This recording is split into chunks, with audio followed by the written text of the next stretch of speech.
साथियों, जैसा कि आपको पता है कि सीटेट की आंसर की आ गई है।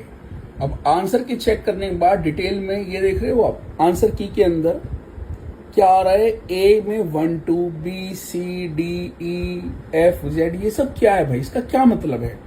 और काफी बच्चों का सवाल है सर नंबर बढ़ेंगे क्या। तो बेटा बड़े ध्यान से सुनेगा। अगर आपकी आंसर की में कहीं पर ए लिखा हुआ है, बी लिखा हुआ है, सी, जैसे किसी की आंसर की मैं चेक कर रहा हूँ किसी बच्चे की, तो उसमें जैसे एक जगह 48 क्वेश्चन पे जेड लिखा हुआ है।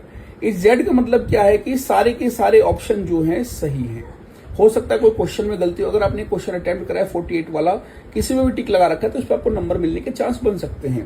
कहीं पे आप देखो, जैसे यहाँ पे देखो 90 जो क्वेश्चन है वहां पे ए लिखा हुआ है। ए का मतलब क्या है, फर्स्ट और सेकंड ऑप्शन ठीक हो सकता है। अगर आपने फर्स्ट और सेकंड ऑप्शन में कुछ भी लगा रखा है तो आपका ठीक हो जाएगा। इसी तरीके से बी वाला ऑप्शन है उसमें 1 और 3 लिखा हुआ है, सी वाले में 1 और 4 लिखा हुआ है, ई वाले में 2 और 4 लिखा हुआ है, एफ वाले में 3 4 लिखा। तो अगर आपके आंसर की में इस तरीके से कुछ आ रहा है और अगर आपने वो वाला क्वेश्चन अटेम्प्ट कर रखा है और अगर दोनों ऑप्शन में से किसी भी टिक लगा रखा है, तो उसमें आपको नंबर मिलने की संभावना बढ़ जाती है, यानी कि आपके नंबर बढ़ने के चांस बढ़ जाते हैं।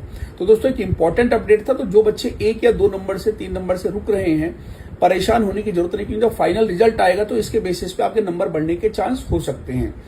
तो बेटा अगर कोई कंफ्यूजन, आप मुझे कमेंट करके बताइए कि क्या आपकी आंसर की में इस तरीके की कोई प्रॉब्लम आ रही है क्या। ठीक है, कहीं पे आपका ABCD ऐसा कुछ लिखा हुआ है और कितने क्वेश्चन में है सर, आपने कितने क्वेश्चन अटेम्प्ट करे हैं, तो उससे आपके नंबर बढ़ने के चांस है। बाकी बेटा जो जागरण चढ़ाया था CDP वाला, जो रात को जागरण चलाया था, उससे आपका कितना स्कोर आ रहा है, फाइनल मुझे स्कोर भी कमेंट करके बताइएगा। और जो बच्चे रुक गए हैं किसी कारणवश, बेटा परेशान होने की जरूरत नहीं, बहुत जल्दी मैं आपके लिए बहुत जल्दी अपडेट और नई सीटेट की क्लासेस शुरू करने वाला हूँ।